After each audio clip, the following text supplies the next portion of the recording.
Come around now, you little cubs, and listen to how polar bears and grizzly bears became friends.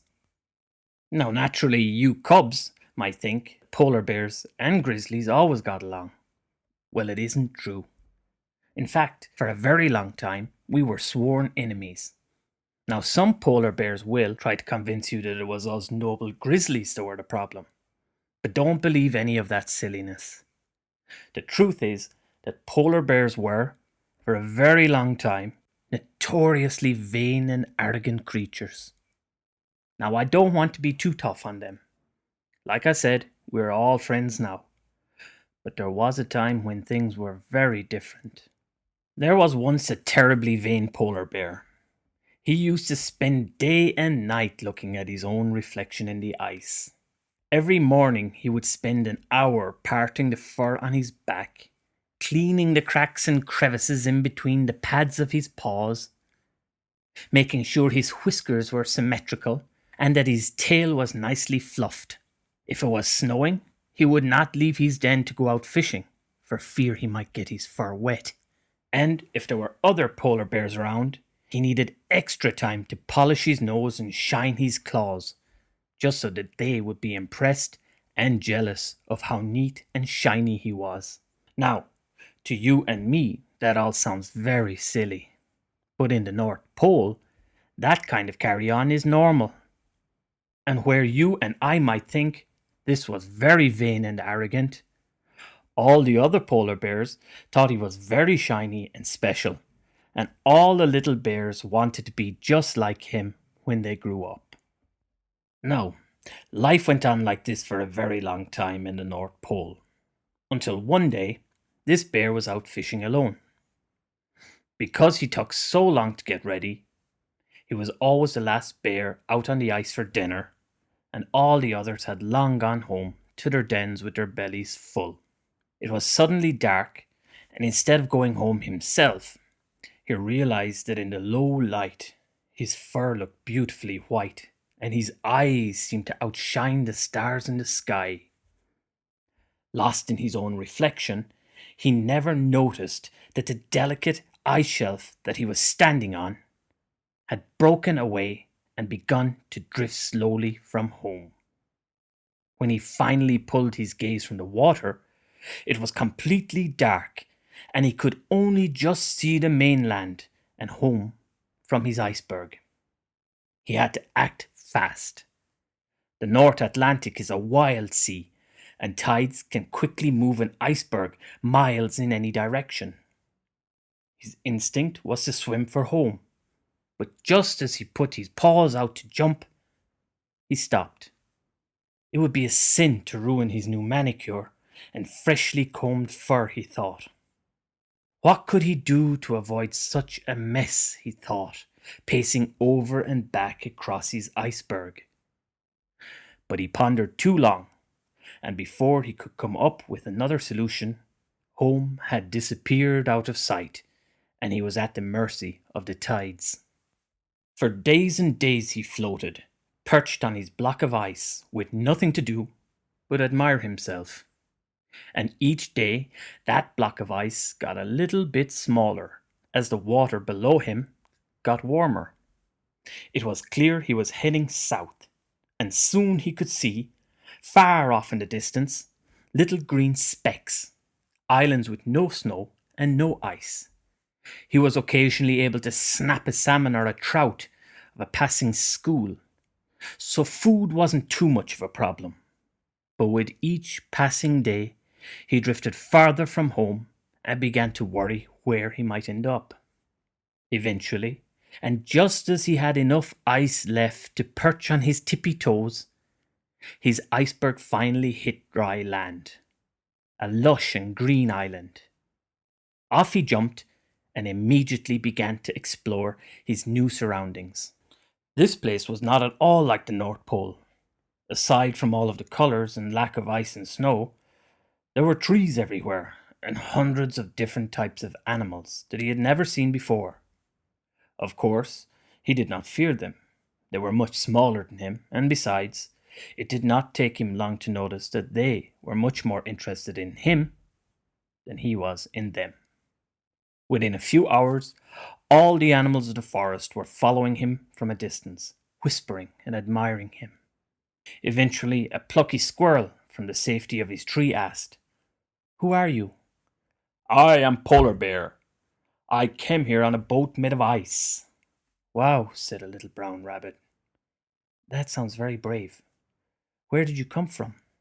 "A land of ice and snow, far away, where polar bears are beautiful and admired in equal measure," said Polar Bear. "Wow," squeaked a small hedgehog. "Was it difficult to get here?" "It took all I had, but I never gave up, and I always believed in myself." "You sound like the bravest bear ever," said a baby deer, poking his head out from behind his mother's legs. "I do not like to boast, but I was indeed brave. I sailed the wild seas for weeks and weeks on end, with nothing but my sailing knowledge and hunting skills to keep me alive. There were stormy nights where I held on to my boat with my fearsome claws, and there were days when any other polar bear would have long given up for loneliness. Truthfully, any lesser creature would not have made it. And so now I am here. I am among you, and you need not worry. As long as I am here, you will have many tales to keep you amazed." That caused a ripple of excitement through the forest. Word quickly spread that a hero had arrived from a faraway land, and all the creatures of the forest gathered to hear his great stories. It was late that night when I first met this polar bear. I had been out hunting for dinner and patrolling the borders of the forest to make sure we were all safe from intruders.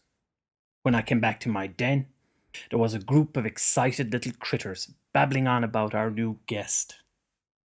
They took me down to this very clearing to meet Polar Bear, who was telling a group of little cubs, just like you, about how he wrestled with two whales who wanted to use his iceberg for sunbathing, but how he fought them off even though he was half starved at the time.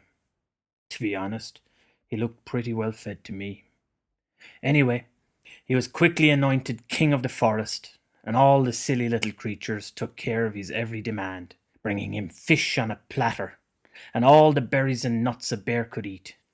"How is your fur so white?" they asked like silly cubs. "How do you get your nose so shiny?" they would ask him.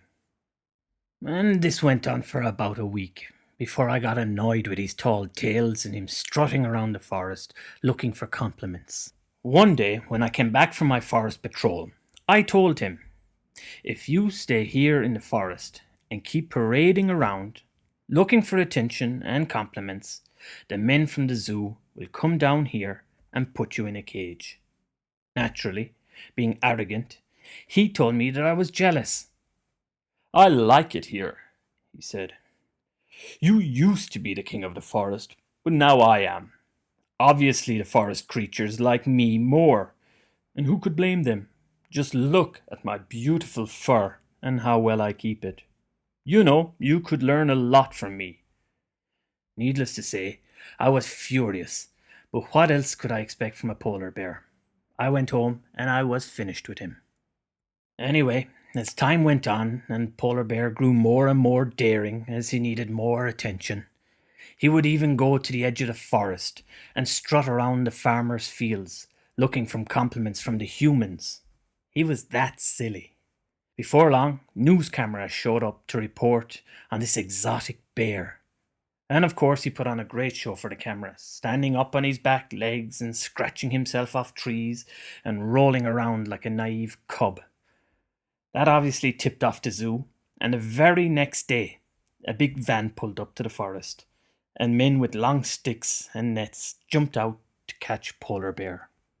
As it just so happened, I was on my way out looking for a nice juicy chicken for lunch, when Polar Bear ran into me, terrified and looking for a place to hide. "Help! Help me, Huggy!" he cried, realizing what these men wanted. But of course, with his bright fur and shiny nose, it was impossible for him to hide, and he would be easily spotted up a tree or under a bundle of leaves. I was still annoyed with him for being so arrogant and ignoring my advice.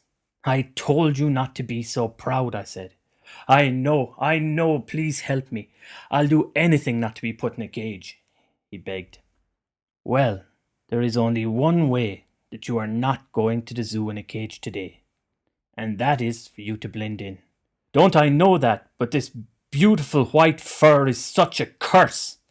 I can be seen and admired for miles around. The only thing you can do now, I said, is to jump into that big puddle of mud over there and roll around in it until you're covered from snout to tail in dirt and mud. Well, I can tell you that Polar Bear looked horrified, and he would have thought about it until the men from the zoo caught him, only I gave him one strong push into the puddle. Oh, I laughed looking at him rolling around in the mud like a little cub being asked to eat a bucket of worms. But he did it, and just in time too. Just as he came out of the puddle, all brown and filthy, the zookeepers came along. But only seeing two grizzlies, they said, "No, he's not here.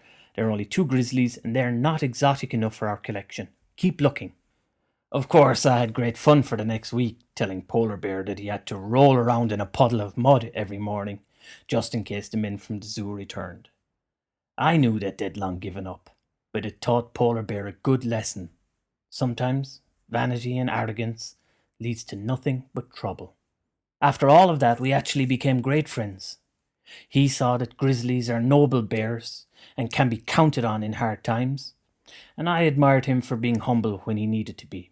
Not long after, Polar Bear jumped on a ship heading north, and though I don't see him much anymore, I do hear stories every now and again about a brave seafaring polar bear that was saved by a noble and fair grizzly. And while I'm sure Polar Bear is still telling his tall tales, that is how I remember the story of how polar bears and grizzlies became great friends.